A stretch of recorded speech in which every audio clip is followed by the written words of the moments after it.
Alors maintenant on se retrouve, maintenant que vous savez comment faire une analyse critique d'un article scientifique, on va voir maintenant comment écrire, comment noter, prendre note, en tout cas conserver toutes les informations que vous avez pu noter, en tout cas temporairement bien évidemment, avant de pouvoir les stocker définitivement vers un système quel qu'il soit, nous allons voir lesquels. Mais le but est vraiment maintenant de prendre en note, de conserver et de stocker pour pouvoir après réutiliser par la suite ces analyses critiques que vous avez pu faire. Alors il y a différents systèmes, comme vous allez le voir. Alors, tout d'abord, je voudrais vous montrer un système qui se réfère à un article qui est paru finalement sur HAL et qui montre un système assez simple pour justement prendre des notes avec plusieurs onglets, vous voyez. Il s'agirait de noter ces références finalement, ce qu'on a pu analyser par auteur, par date de publication, par référence complète, par discipline ou sous-discipline, par la question de recherche également avec les thèses avancées, quelles sont les thèses avancées de l'auteur ou des auteurs, quelles sont les méthodes utilisées, quel est le matériau empirique analysé, alors quelques citations bien évidemment dans l'article, également des remarques personnelles. Alors c'est un petit peu assez basique en tout cas ça pourrait, je pense, suffire à certains. Il y a l'essentiel finalement de ce qu'on peut retenir d'un article scientifique. En tout cas, sachez que vous pouvez utiliser cette matrice en tout cas, qui pourrait vous être utile. Alors, vous la retrouverez dans ce fichier-là que je vais vous mettre en lien tout en bas de cette vidéo. Vous aurez le lien direct et vous pourrez aller voir un petit peu comment, d'où est extrait cette matrice, on va dire. C'est une matrice de prise de notes. Alors, je voudrais maintenant vous présenter une matrice un petit peu plus élaborée peut-être, que j'ai analysée et que je vous propose en tout cas, qui permet d'aller un petit peu plus loin. Alors, elle contient plusieurs données. Tout d'abord, les références de l'article. On va citer les auteurs et le titre de l'article, où le trouver surtout, ça c'est très important. Sachez que c'est extrêmement frustrant d'avoir un article en tête, de l'avoir consulté et de l'avoir perdu et de ne pas savoir le retrouver. Alors, vraiment, notez-vous bien les références, où est-ce que vous avez trouvé les articles, mettez-les-vous en favoris, copiez-coller les DOI pour être sûr de pouvoir les retrouver, c'est vraiment très important. Alors, moi, ça m'est arrivé parfois de chercher un article que j'avais visionné quelques semaines avant, impossible d'y remettre la main, c'est vraiment très frustrant. Voilà, j'aimerais que ça ne nous arrive pas à vous. Voilà, mettez-vous de côté la source de l'article que vous avez pu lire. Ensuite, vous avez également de quoi parle l'article. Vous allez pouvoir décrire de quoi parle l'article. Également, quel est le but de l'étude, quel est l'objectif de l'étude. Ensuite, pourquoi c'est important de mener cette étude-là? Est-ce que les auteurs ont argumenté en ce sens-là? Pourquoi c'était pertinent de le faire?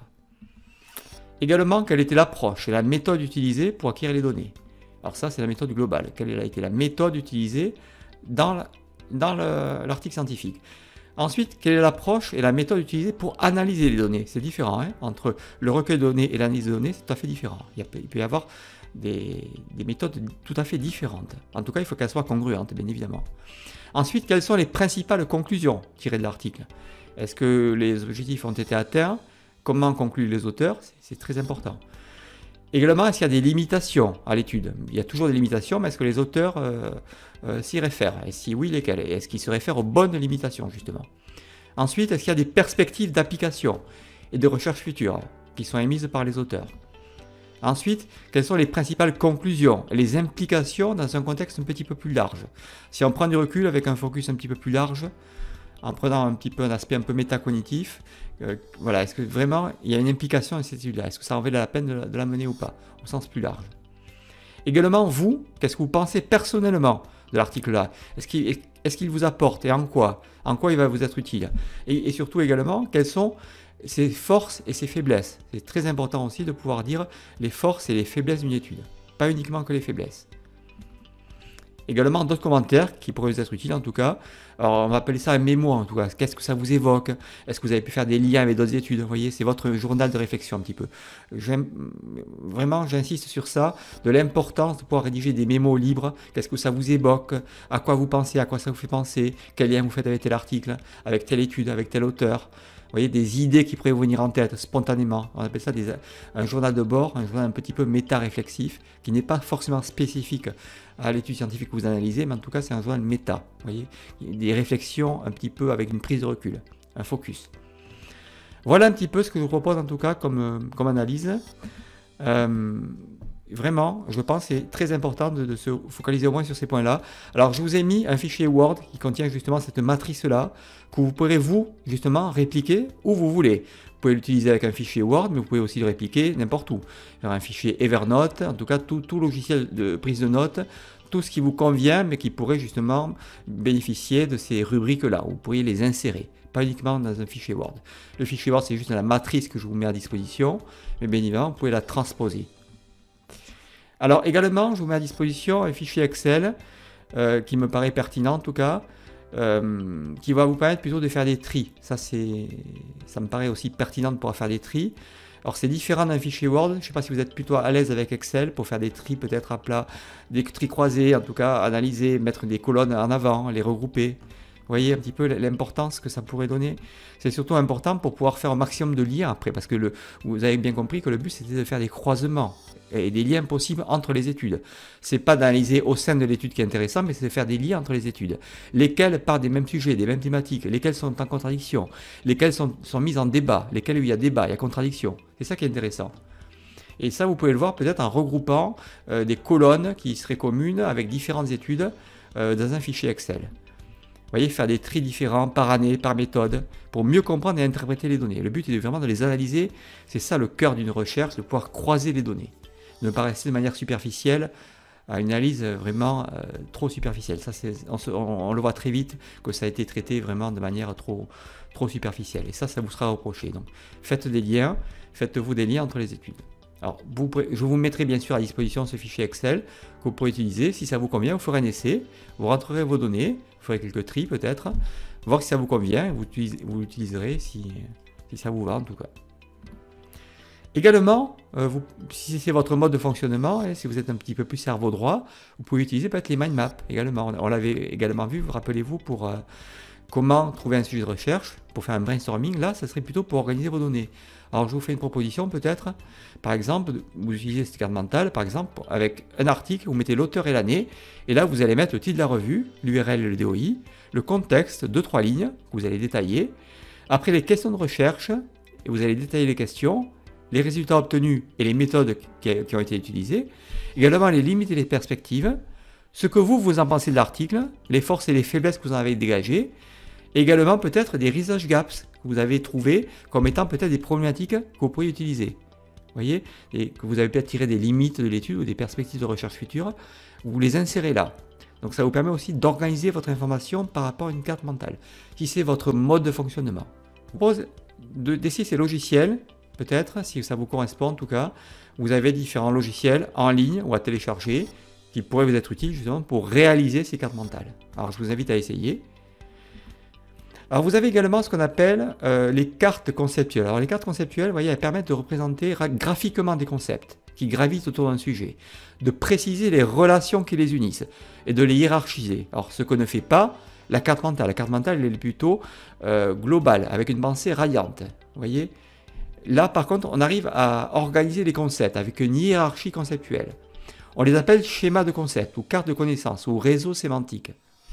Alors, ça permet de développer des habiletés de synthèse, surtout, et d'étudier et d'illustrer visuellement sa compréhension d'une question, en tout cas, ou de recherche. Ça, c'est très important d'arriver à conceptualiser et de recréer ces réseaux sémantiques pour montrer que vous avez bien compris le cheminement et l'enchaînement des concepts. Si vous n'arrivez pas à le faire, c'est que vous n'avez pas bien compris l'enchaînement des concepts. Donc ça pourrait vous être utile en tout cas, essayez si ça vous correspond. Vous voyez qu'une carte conceptuelle, elle est faite pour créer des liens, des concepts, une organisation avec une question de départ. Et vous allez créer ce réseau sémantique. Alors vous avez différents services ou logiciels que vous pouvez utiliser, CMapTools, Koggle, Lucidcharts et également Diagrams.net. Essayez-les en tout cas, vous m'en direz des nouvelles. Et si ça vous correspond, n'hésitez pas à les utiliser. Alors il existe également, comme vous le savez, des logiciels qui sont principalement issus de la recherche qualitative pour l'analyse de données qualitatives qui pourraient être utilisés pour réaliser une revue de la littérature. Alors, il faut savoir que ces logiciels, on peut les utiliser pour une revue de la littérature, mais ça demande quand même des compétences, analyse qualitative, et surtout, il faut maîtriser ces logiciels. Donc, ça va vous demander un certain temps, est-ce que ça en vaut la peine ou pas? En tout cas, moi je vous le déconseille pour une revue de la littérature narrative, en tout cas pour un projet de recherche. Par contre, je vous conseille InVivo ou Iramutech ou un autre en tout cas, si vous réalisez une revue de la littérature systématique, vous voyez, objective, avec une intention de publier. Là, ça vous permettra de croiser les données avec vraiment en faisant une analyse des mots, par mots-clés, un recoupement. Ça vous sera vraiment utile. Mais dans le cas contraire, je vous le déconseille. En résumé, bien évidemment, c'est à vous à trouver votre système de traitement de l'information, comment vous allez organiser votre système d'information documentaire, bien évidemment, suivant vos préférences, qu'est-ce que vous préférez, quels sont vos besoins réels, quel est le matériel dont vous disposez, comment vous fonctionnez, est-ce que vous êtes plutôt cerveau gauche, cerveau droit. Tout ça, c'est par rapport à vos modes d'habileté cognitive, pratique et fonctionnelle en tout cas. À vous à essayer des choses, à vous à essayer à y revenir, à arrêter si ça ne va pas, à essayer autre chose. Mais en tout cas, n'hésitez pas à tester les choses, ça c'est important.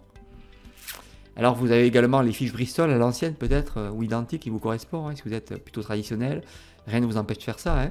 Mais bien évidemment, il faudra peut-être aussi penser à comment vous allez après faire vos références bibliographiques, comment vous allez les générer. Ça sera difficile après si vous n'avez pas le logiciel comme Zotero, Mendeley, OneNote, ça sera difficile.